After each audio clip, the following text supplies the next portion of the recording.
During our vacation, my fiancé pulled me aside at dinner and said loud enough for strangers to hear, "Don't embarrass yourself trying to order. You don't even know what this food is." The waiter looked at me with pity. I just nodded. 3 weeks later, she learned how expensive that vacation really was. The moment our engagement ended, I was looking at a menu, written in a language I couldn't read. In a restaurant so quiet, you could hear the silk of the waitress's kimono rustling as she walked. We were in Kyoto, Japan, on the third night of a 2-week vacation that was supposed to be the prelude to our wedding. The dinner was a multi-course kaiseki experience, a kind of culinary art form. It was the kind of thing my fiancée Nancy lived for. The waitress presented the menu. Nancy, without even glancing at me, immediately took charge, speaking to the waitress in the condescendingly slow and loud English people use when they assume no one understands them. When the waitress politely asked for my order, Nancy physically put a hand on my arm, stopping me from speaking. She pulled me a few inches closer and said, just loud enough for the couple at the next table and the waitress to hear clearly, "Babe, don't embarrass yourself trying to order. You don't even know what this food is. I'll handle it." The waitress's professional smile faltered for just a second. She looked at me with an expression of pure, unadulterated pity. The man at the next table quickly looked down at his plate. Nancy just smiled, basking in what she perceived as her worldly sophistication. She had just publicly cast me as the uncultured fool and herself as the cosmopolitan guide, saving me from my own ignorance. I didn't argue. I didn't defend myself. I just gave a small, slow nod. I looked at the waitress and said, "Whatever my fiancé recommends will be fine, thank you." My mind, however, was already thousands of miles away, back in my office. In that single, public act of humiliation, a complex project had just been red flagged for immediate and catastrophic failure. The partnership was dissolved. All that was left was the asset liquidation. Nancy had no idea, but she had just made this the most expensive vacation of her entire life. Let's get one thing straight. I am not a doormat. I am not a simp. I am an import-export consultant. My entire world revolves around logistics, customs law, and the complex, often brutal, world of international trade. I move high-value goods across borders. I understand supply chains, tariff codes, and the precise, unforgiving language of a bill of lading. My job is to see every angle, anticipate every problem, and ensure that every asset reaches its destination with maximum efficiency and minimum liability. I don't deal with emotions. I deal with ledgers. I met Nancy a year ago. She was working as a gallery assistant, surrounded by a world of art and luxury she desperately wanted but couldn't afford. She was beautiful, ambitious, and possessed a social grace I admittedly lacked. I saw her as an underperforming asset with potential. I come from a straightforward, working-class background. While I've become successful, I've never been comfortable in the world of high society she navigated so effortlessly. I made a calculated investment. I proposed a partnership. I would provide the financial backing to elevate her lifestyle, and she would provide the social expertise, acting as my partner in a world I wanted to better understand for professional reasons. It was a probationary arrangement. I wasn't paying her bills indefinitely. I was funding a 1-year joint venture to see if it would yield a worthwhile return. This trip to Japan was the final assessment before the potential merger of our lives. For a year I logged the data, the constant, subtle digs about my simple tastes. The way she and her best friend, a deeply unpleasant woman named Jenna, would exchange smirking glances when I didn't recognize a designer's name. Her growing sense of entitlement to my money. I saw it all not as red flags, but as operational costs. The question was whether the asset's potential would eventually outweigh these costs. Her comment in that restaurant was the final entry in the ledger. It was a public declaration of contempt. It proved she saw me not as a partner, but as a stepping stone. A crude but necessary tool to get what she wanted. The venture was a failure. My job now was to manage the fallout and ensure the liability fell exactly where it belonged, on her. As the exquisite, 20-course meal began to arrive, I didn't taste a single bite. I was already drafting a new logistics plan in my head, a plan to import a single, high-maintenance liability back to the United States and present her with the bill. Update 1. The 5 days following that dinner were a masterclass in strategic procurement. Nancy interpreted my quiet compliance as submission. She thought she had won, that she had successfully established her dominance in the relationship. She became even more brazen in her spending and more condescending in her attitude. This was exactly what I needed. "I'm going shopping tomorrow in Ginza," she announced the next morning. "You should probably just stay at the hotel. You'd be bored." "That's a good idea," I said. "I have some work to catch up on." The moment she left, I initiated the first phase of my plan: asset acquisition and liability assignment. My work wasn't a lie. I spent the entire day on my laptop and phone, not dealing with my usual clients, but creating a new one, a shell corporation registered in Delaware called Aperture Global Imports. I built a simple but professional-looking website for it. I arranged for a phone number with a virtual receptionist. To any cursory glance, it was a legitimate boutique import-export business. Then I went shopping. I went to the same high-end district she was in. But I went to different stores. I bought a vintage Rolex, a set of handcrafted Japanese knives, a rare single-malt whiskey. These weren't gifts, these were product samples for my new company, Aperture Global. I kept every receipt, every certificate of authenticity, and documented them as business expenses. When Nancy returned to the hotel, laden with bags, I presented her with my own purchases. I gave her the Rolex. "An early wedding present," I said. She was ecstatic. The price tag, which I had accidentally left on, made her eyes go wide. The next day, she wanted to visit an art gallery.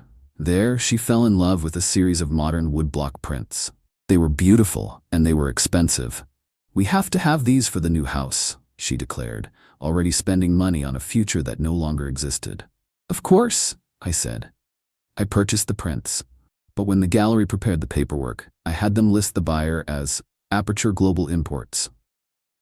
I explained to the gallery owner that I was an importer and these were for a client. I handled all the export paperwork myself, ensuring everything was meticulously and, more importantly, commercially documented. Nancy was too busy taking selfies with the art to notice.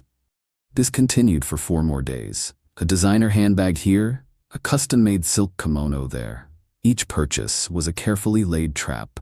She thought I was showering her with gifts, placating her after her display of dominance. I was doing something else entirely. I was loading her up with high-value commercial goods that she believed were her personal property. I kept a running tally.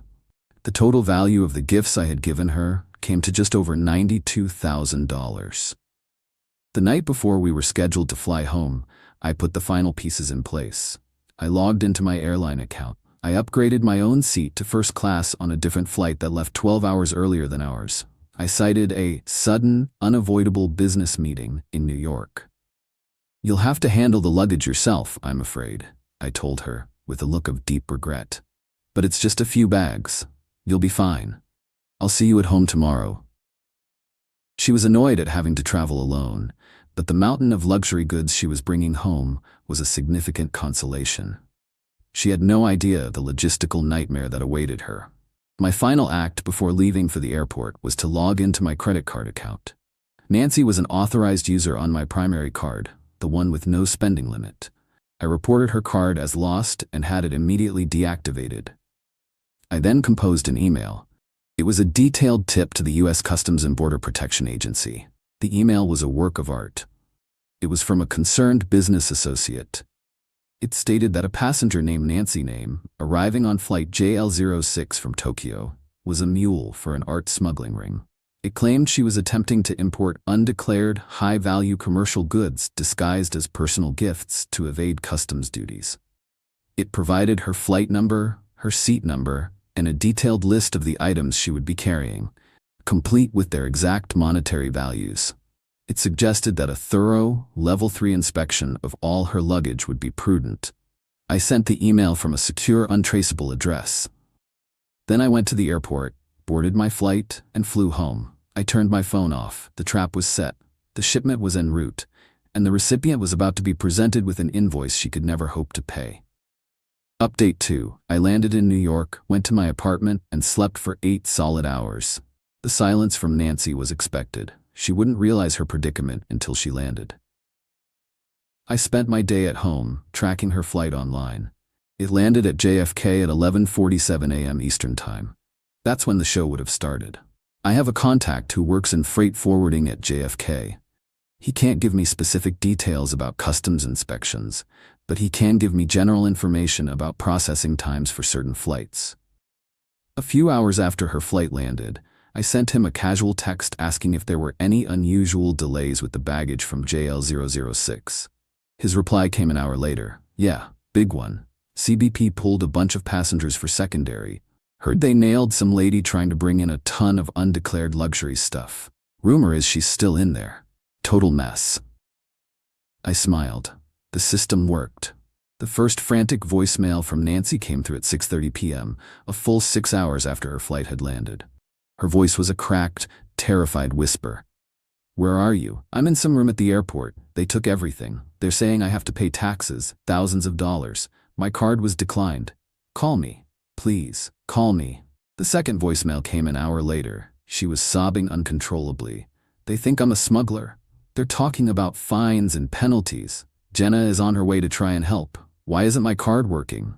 I have no money. They won't let me leave with my things. I listened to the messages, then deleted them. This was her campaign of humiliation. This was my counter-offensive.